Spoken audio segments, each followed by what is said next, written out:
Hey guys, thanks for joining us on Family Life today here on YouTube. And make sure you subscribe. You don't want to miss any episodes, so hit the little bell and you'll get notifications and you won't miss anything. And if this encourages you, like it and share it with your friends. Yeah, share it with your friends. Yeah, welcome to Family Life today. Hey there, David Robbins here, president of Family Life, and I'm joined here with my wife, Meg. Hey, everybody. Before we jump into today's program, we want you to know that each time you listen to Family Life, we pray you experience a deeper relationship with God. And just like you, so many others have been blessed through all of these programs. Here's what one faithful listener and partner had to say about Family Life today. They shared, "If we had listened to the world's advice, we would be divorced.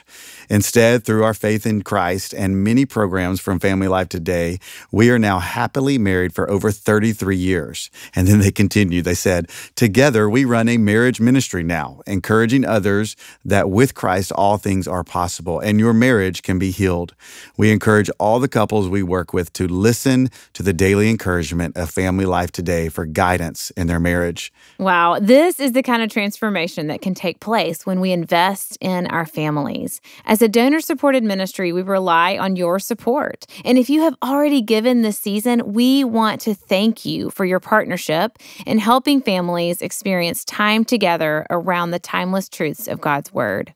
And if you haven't yet taken advantage of this great opportunity that is before us with several generous partners coming together to make a matching campaign, there is no better time to give than now while your gift can have double the impact. To find out more, you can go to FamilyLifeToday.com or stick around and we'll share more later in the program. Generation Z, the number one priority is they want to be spoken to without judgment. Generation Z is the loneliest generation. They want conversations where nobody's going to judge them and they can be free to talk about what they need to talk about.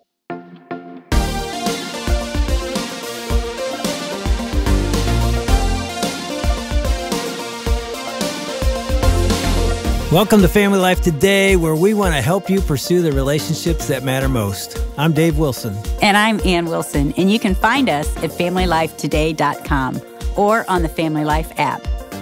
This is Family Life Today.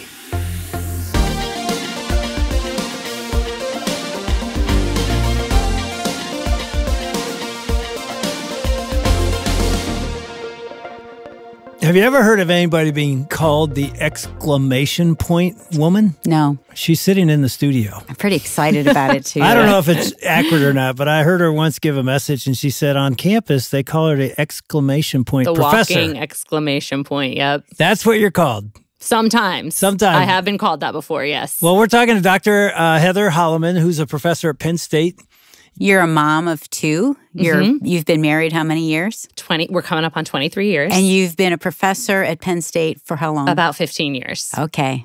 So what does the exclamation point... Why was I called that? Why do they call you that? Well, I bring a lot of energy, obviously. And in the morning in particular, I'm really energetic. I like to keep class super lively. There's always a lot of fun. And so they always joke about how much energy I have and what my secret is to all the energy. So that's where that came from. Like, what do you do? What's something you do that's fun in the class? I'm thinking of college classes. I'm not imagining fun or creative. Yeah. Well, if you walk into my classroom, there's always going to be music playing because I have the class contribute to a Spotify playlist so I can know what kind of music everyone likes. And there's always an attendance question, which is a really fun question that everyone has to answer. So what kind of questions do you ask? Well, I'll ask really fun questions like, what's the best meal you've ever eaten on campus? Or what's a movie you think everyone should see? And what's a movie you think no one should see? It's just a way to start class every single day. And then I usually have a short lecture or they'll have activities they have to do. I always try to bring in video and lively PowerPoints. And this is an advanced writing class. Yes. So they have to write. I mean, it's intense. Right now they're doing research projects. They have to research scholarly journals and learn how to annotate them and do all sorts of things. So it's a hard class. But and I'm guessing your classes are sold out. I do. Come on, go ahead, brag. Yeah, they come. I like to pride myself on perfect attendance. That's not always true post-COVID. But yeah, so no, it's fun. I love being a college professor. I love that age. You've got to be every student's, they want to take one of your classes. I'm guessing. I do get a lot of students who like my class, mostly because I really do believe in them and I want the best for them and I work really hard to help them achieve their goals. So I'm pretty devoted to my student. And once you're my student, you're always my student. So I'll always be there helping them. I get emails 10 years later for, if they need help with anything. Sometimes I'll get wedding invitations, that kind of thing. So I have never emailed a college prof.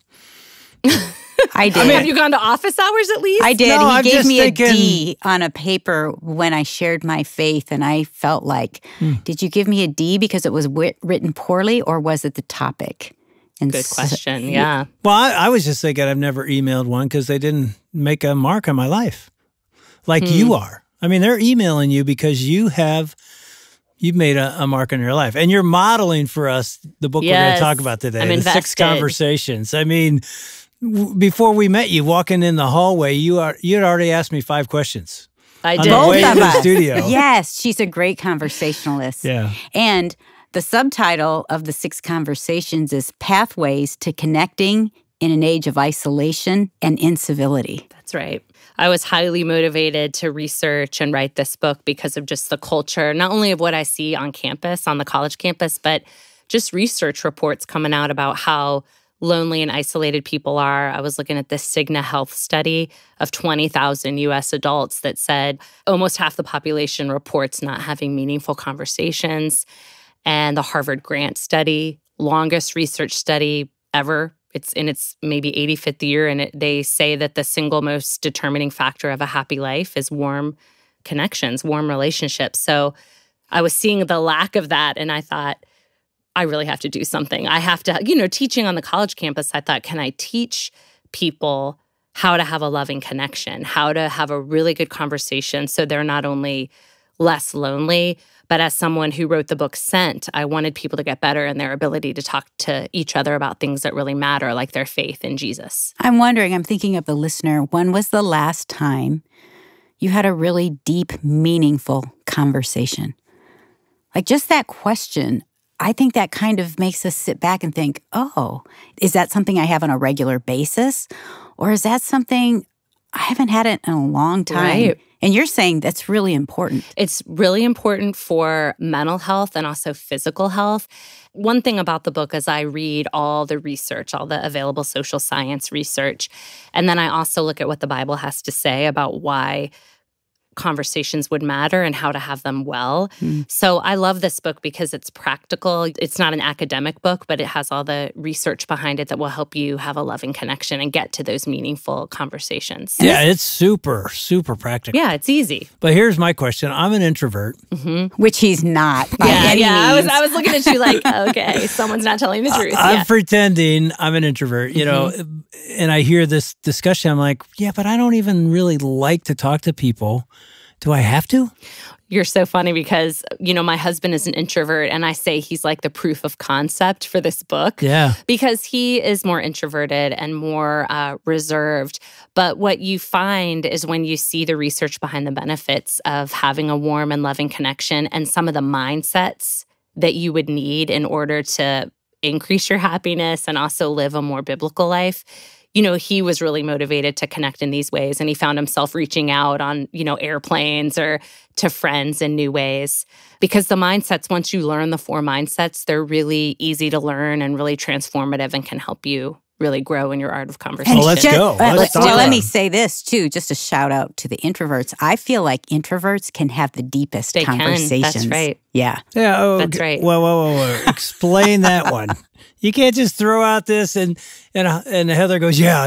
And I'm over here like, what do you mean? Well, I mean, I'm an extrovert. And so I think it can be easy for some of us just to have the conversation just on the surface level. How are you she's doing? talking about? What's going on? She's talking about her husband. No, that's what she's doing. We can all she's not do even that. looking at me, but that's what I do. I can easily go to a party, walk down the street, and I can talk superficial all day long. Right. Which I cannot do that for long. I remember being in a group at a birthday event for all my girlfriends. I love them and I want to know them. But we were talking about nothing, which is fine to do. But after a while, this is probably so rude. I'm like, you guys, we're talking about nothingness. like let's go deep. I want to know what's happening in your lives, which they probably were so offended, but it's because I love them and I want to know them. I mean, we had when we first started in our NFL ministry with the Lions, I know I just mentioned football, but here we are, and a player's over at our house, and he's a very well-known player. I won't even tell you who he is. He and his wife, young married. I think he was a rookie that season. And again, this is 30 years ago, and he's still well-known, probably be in the Hall of Fame someday. Ann looks across the dinner table and says to him, hey, let's talk about your marriage. How's your marriage doing? He literally looks at her, left the kitchen. He goes out. So I go out into the living room, like, dude, what's going on? Oh, wait, let me just say, like, I knew his wife, and I knew they're in their first year of marriage, and she's, like, struggling a little bit. So I'm like, you guys, how are you doing? Like, what's going on? And then he just gets up and leaves. Yeah, and he told me, he goes, that's just too intimate of a question for me. I don't even know what to say. I'm just, it's awkward. He had never really, gone there. So coach us up. Do you not do that? Yes, I'll coach you up. Well, here are things this is what I learned about what needs to happen in every conversation in order for you to have a warm connection and invite a warm connection from another person. So, by the way, listeners, you better be writing this down. Yeah, write this down. Or put this in your phone and think or of whatever. this. You need this for your family even. This is perfect for how I connect with my daughters and my husband, my neighbors, my colleagues, my students. So in every conversation, 4 things need to be happening. You have to be curious, believe the best, express concern, and share your life. Now, if one of those is missing, you're not going to have that warm and loving connection. And if you move through each of the mindsets, a lot of people are not doing well in one of those categories. For example, you may just not be curious about other people, but it's a skill to develop, to ask questions, to really believe that the person in front of you is like a marvelous gift to figure out, who they are, what they care about, and believing the best. A lot of us are approaching our friends with suspicion and judgment. And especially in this culture, we tend to be vetting people. Like when you meet someone, you wonder, who did they vote for? What did they believe about vaccines? All of those things. And then expressing concern means that you really are invested in what's happening with people. What are their major stressors? What's keeping them up at night? What major decisions do they have to make?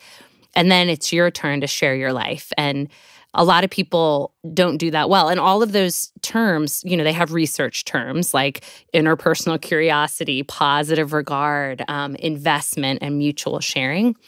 But, the social science is great, but I wanted to know if the Bible supported all of that. And you find all of those mindsets in Philippians 2, where Paul says to take an interest in other people, value them above yourselves. You'll find it in Romans 12, Galatians 6. It's beautiful to hold up all the social science to what Scripture's already told us about the mindsets you need first in order to connect well with people. So Heather, as you go through those 4, like what was missing for you growing up? Well, I grew up as a military child, and so we moved a lot, and I just experienced profound loneliness. And I think what was missing for me was expressing concern for other people, taking on their interests. I talked all the time. As maybe you can tell, I had high articulation needs, as they say. And then I wasn't good at sharing my life with people. Even though I talked a lot, I wouldn't really share things that were going on with me. I wouldn't be vulnerable with people. And then at certain seasons of my life, I've struggled believing the best about people. In my marriage, we were having a really difficult season of our marriage, and it was because I was always judgmental and not believing the best about him. So those mindsets really represent maturity for me. If you can grow in all those areas as you interact with people, especially children, they want to know that you believe the best about them, that you're not approaching them with judgment or suspicion about their lives. I mean, if you start with be curious, are there some questions? Are there some ways that you can help us? I mean, when I walked in, literally, you walked right up, said hello, I'm Heather, and they said, hey, tell me about, you were at the Detroit Lions, blah, blah, blah. I used to live in Michigan. You were curious from the start. So obviously, as someone hearing that question, I'm like, wow, I like her. Well, it does. They call that honors, liking. Yeah. Yes. When you ask questions, it increases what's called liking. Now, a lot of people think, oh, it's rude or nosy. I don't want to ask personal questions. Right. But the research shows that when you do that, and even if it's an inappropriate question, people like you more. Now, with the football player example, it probably made him nervous because there was something that he didn't want to talk about. But I don't think it meant that he didn't like you. It was more about him feeling nervous to share, perhaps, is, the way I think about it. But to get to curiosity, it's really a disposition of the heart that you really value them above yourselves. They have something to teach you. They are representing a unique facet of God. They're going to teach you something that you would not know otherwise. Also, I like to believe that when you're talking to someone, every conversation has the potential to be a life-changing conversation. Like, have you ever had a conversation that changed your life forever? Yeah. Oh, yeah. Right? Okay, but what I really think you're asking is, how did I come up with the questions to ask? Is that what you were wondering? Like, how did I know what to ask you? Or, yeah, in some ways, if a listener's not a curious person, they're like, where do I start? I'm not really that curious. I mean, Anne does this. Yes. We would have couples over, and as they're leaving, almost every time, as they're leaving our house, they would almost 100%, I'm probably 100%, they would say something like, wow, we just had the best time here tonight. And I'm sitting there going, I know why. All we did was talk about you all night. Yeah. They didn't ask you questions because Anne asked. And I mean, that's a good thing, but she is so curious. She kept asking them questions that they loved it because it honored them. Yes. We just had this conversation 2 days ago where we're kind of opposite in terms of when we get a group of people. I want to know everything about them. Don't tell them what we don't. You don't think I should? Go ahead. But Dave said sometimes you ask too many questions. It's overwhelming. I think you're overwhelming And tell them what you told me. I said, sometimes you're just telling too many stories. Like, who cares? Like, let's ask them about them. And so it's this. And you know what? She's right. No, and you're probably right. Nope, you're right. I think I sometimes. You guys are so funny. I think maybe I can overwhelm someone with my questions. Yes. It's good not to do like a rapid fire interview that, I struggle with that too. But what I love about this book and how easy it is it's called The 6 Conversations, Pathways to Connecting. Anytime you're with someone, you can think of the 6 dimensions of what it means to be human. And those are pathways of how to ask really great questions in each of those categories. And then you're going to determine what your conversation partner actually wants to talk about. So the 6 dimensions of being human, every person you see is social. They have friends. They're physical, meaning their bodies and physical spaces. They're emotional. And a lot of people go there first, like, how are you feeling? How are you doing? They're cognitive, which means they're thinking about things. That's actually my favorite question to ask people is, what have you been thinking about lately? I often don't say, how are you feeling? Or how are you today? I'll say, I haven't seen you in a while. What have you been thinking about? And I learned so much just asking that question. The last 2 categories are volitional and spiritual.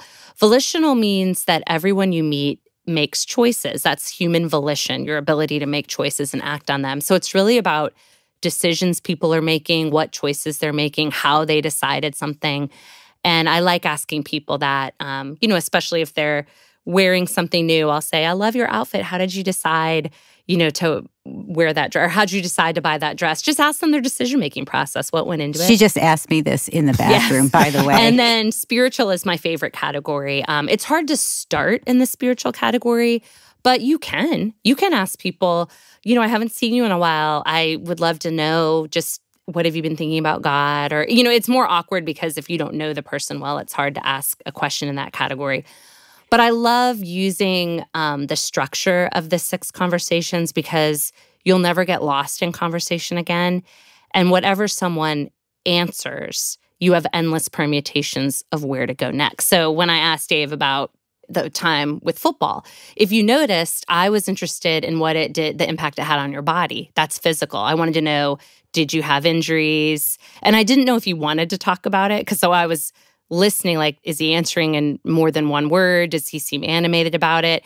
And you wanted to tell the story about the longest pass, the interception. I won't bring it up. But I was just noticing, like, what does he want to talk about?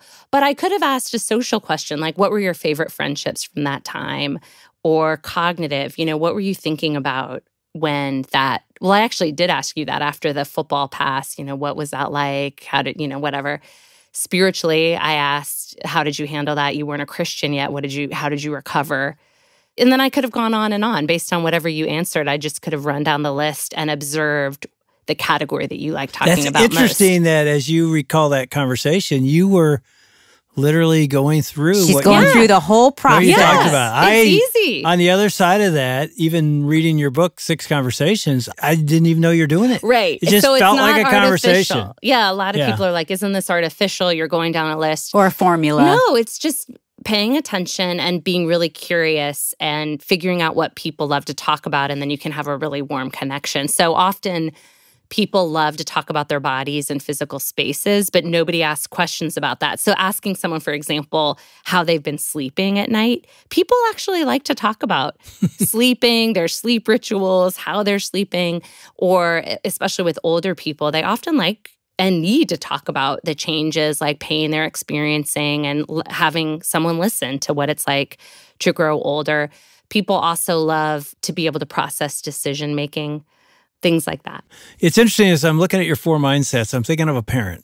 Yes. With their children. Yes. And the second one, believe the best, is so critical. Huge. Because as I'm looking at that, if I'm not believing the best about my teenage daughter or son, let's say hypothetical, this whole conversation goes a different way. It falls apart. I get curious for a wrong reason. Right. Like I'm asking you questions because I'm trying to catch you in something because I believe you're doing something behind my back. I'm expressing concern, which is not, I really care about you. I want to stop this behavior. And then I share my own story. Right. It could go the other way. So that believe the best is critical. Am I right? It is. In fact, the whole structure falls apart if one of the mindsets is missing. And you're absolutely right. I have people that are very curious about me. They might even express concern. They might share their life, but I know that they already are judging me or they don't believe the best about me. Or the other 3 mindsets could be true. They believe the best. They maybe will express concern and share their life, but they will not ask me one question about my life. So I spent time with a couple. My husband and I were really excited to spend time with them. Our families were together.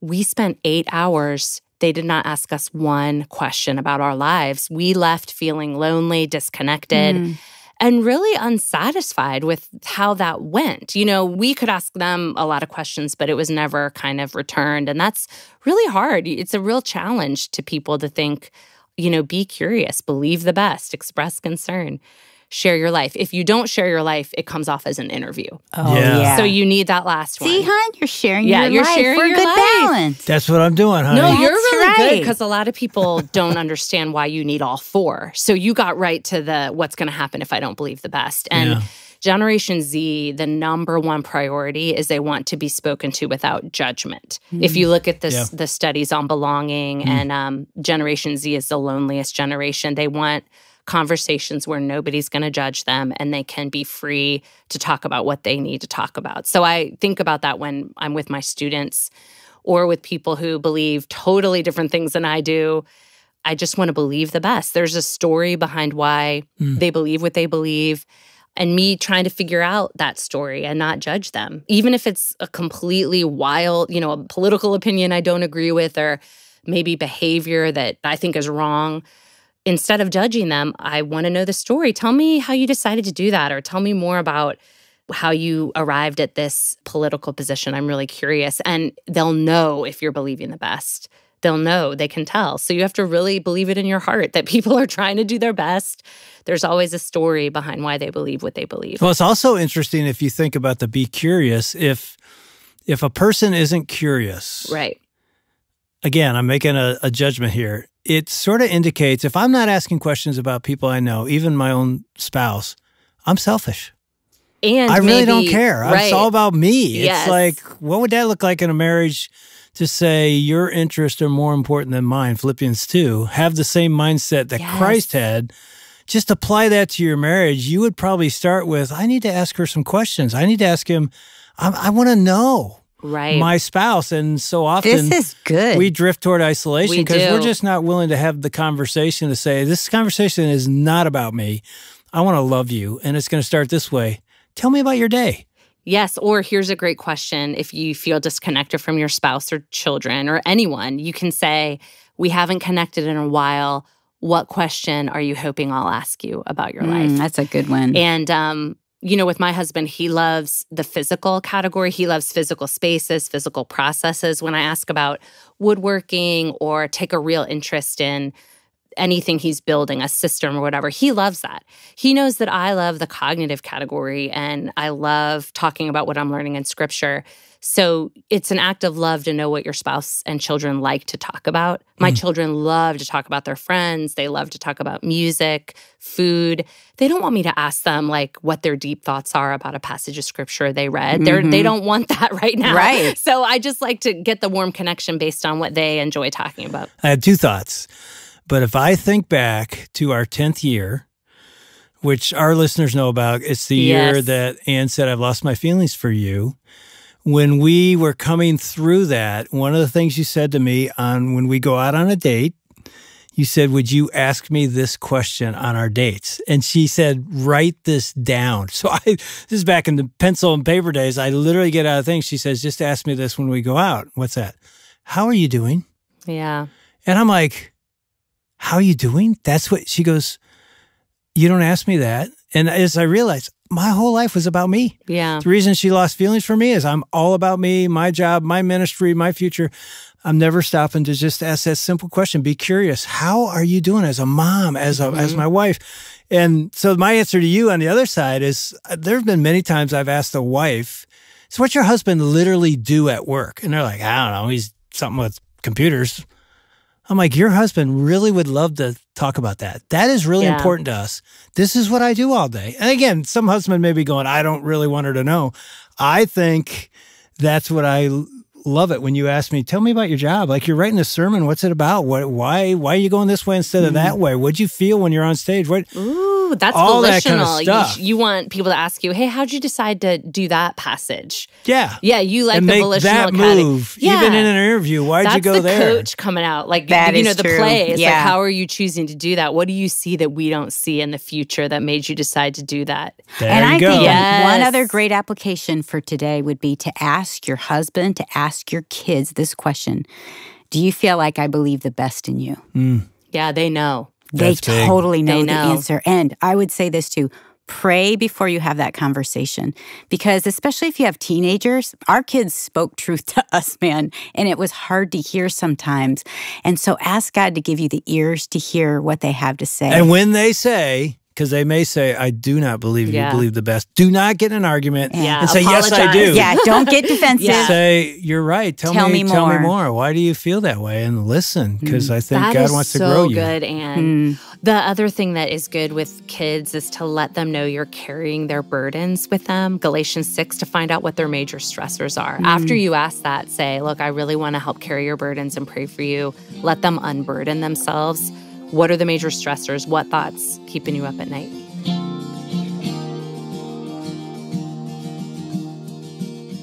You're listening to Dave and Ann Wilson with Heather Holleman on Family Life Today. You know, Ann used to make her son feel judged when she'd say this one thing in particular, and she had no idea it came across that way. You'll hear what it was in just a minute. But first, Heather's book is called The 6 Conversations: Pathways to Connecting in an Age of Isolation and Incivility. You can pick up a copy at FamilyLifeToday.com. You know, we hear feedback from you all the time about how things are going here at Family Life Today. And one particular listener said this: Dave and Ann feel close. They are the kind of people you want to have as friends and mentors. They're so warm and also super funny. I've learned a lot, and the shows are always helpful in my walk with God. It is super encouraging to read things like that. So we want to help continue to make comments and interactions like this possible because of what God is doing here at Family Life Today. And thanks to some thoughtful ministry partners, our matching gift fund is even bigger now. So every gift given up through the end of the year, including your gift right now, will be matched dollar for dollar until we hit $2.3 million. You can give today at FamilyLifeToday.com, or you can give us a call at 800-358-2727. 800-848-6329. That's 800-F as in family, L as in life, and then the word today. All right, here's Anne with what she used to say to her son.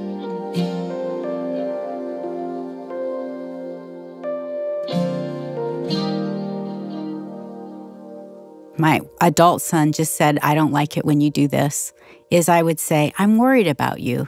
I thought I was like being empathetic, like, oh, I care about you. He said, what I hear you saying is, you're failing. Yeah. And I don't like what I'm seeing, which I said, oh, that's not what I'm feeling at all, but I'm concerned you're not, And I'm like, oh, I've never thought of it. He said, it feels disrespectful to me. Wow. Isn't that? I wonder if you had changed the verb. Yes. Like, I'm so curious. How is this going? How's it going? Yeah. Or I'm really interested in how you guys are working on this thing. But or that whatever. word worried communicates that I'm not trusting him with what he's doing. You're actually right on with choosing the right word in the question. That's why questions like, how was your day, never land well. People hate the verb was. It's too existential. It doesn't land well in the brain. It's actually stressful for the brain, according to neuroscience. So when you put a strong verb in there, don't say to your children, how was your day? Instead say, did anything surprise you about your day? Awesome. Did anything challenge you? Did anything make you laugh? They will open up and it will be a really delightful conversation.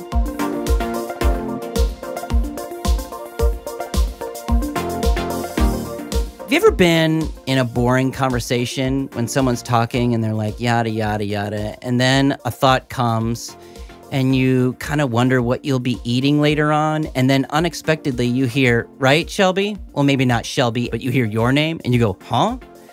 Okay, I can't be the only one who's ever been there before. Well, let's quit having these kinds of conversations.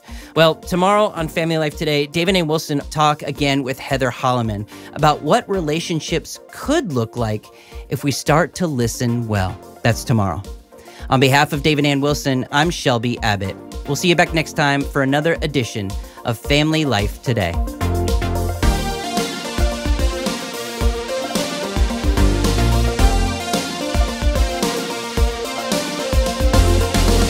Family Life Today is a production of Family Life, a Crew ministry, helping you pursue the relationships that matter most.